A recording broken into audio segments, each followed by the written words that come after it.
Hi, in this lesson you'll learn about user input. User input is an important part of programming that enables you to create engaging and interactive programs. Input can come in a variety of forms, such as tactile, audio, visual, or text. In this lesson you will learn how to take text input from the keyboard. In Java, the scanner class has helpful tools to read user input into your programs.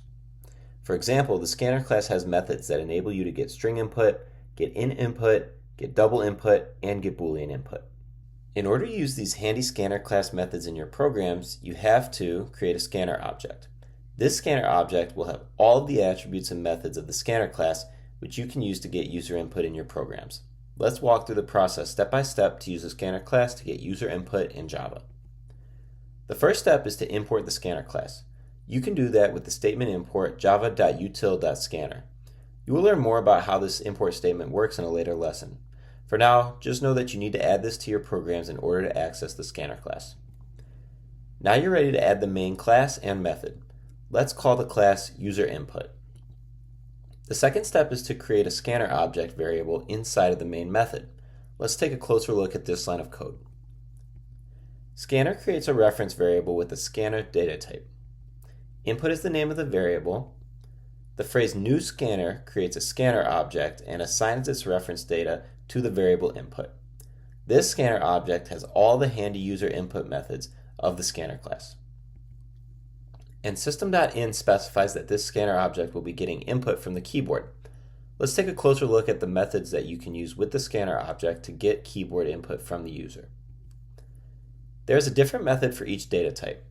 To get string input, you use nextLine. To get int input, you use nextInt. To get double input, you use nextDouble. And to get Boolean input, you use nextBoolean.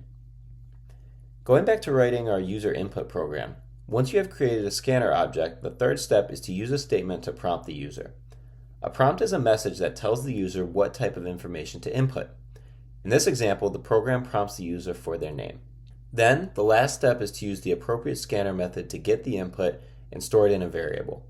There's a lot going on here, so let's take a closer look at the commands inside of the main method. The first thing to highlight is that you use the name of the scanner variable to access the scanner methods. The name of this variable can actually be anything. For example, you could name it user input. The important thing is that you're consistent. Whatever you name your scanner object, you must use that name to access the scanner methods. Another important note, you will always store the input in a variable.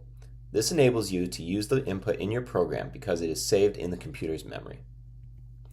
And a final note, the type of data the user will input must match the variable's data type. For example, if you created a double variable instead of a string and the user enters a string, you will get an incompatible types error. Now that you know the basics of user input, let's take a look at a simple example program, a graduation calculator. This program asks the user for their grade and then prints how many years they have left until they graduate. Alright, here's our program. Let's walk through it line by line. The program starts by importing the scanner class.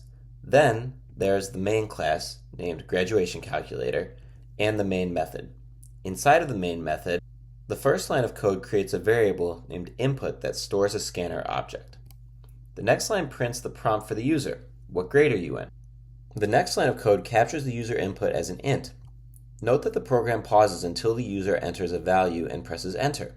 In this example, the user enters 10, and this value is stored in the variable grade. Notice how the variable type int matches the scanner method nextInt. The program prints a descriptive statement, years to graduate, and then, last but not least, the program prints the value of 12 minus grade.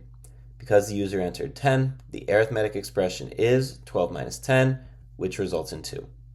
One last thing to highlight.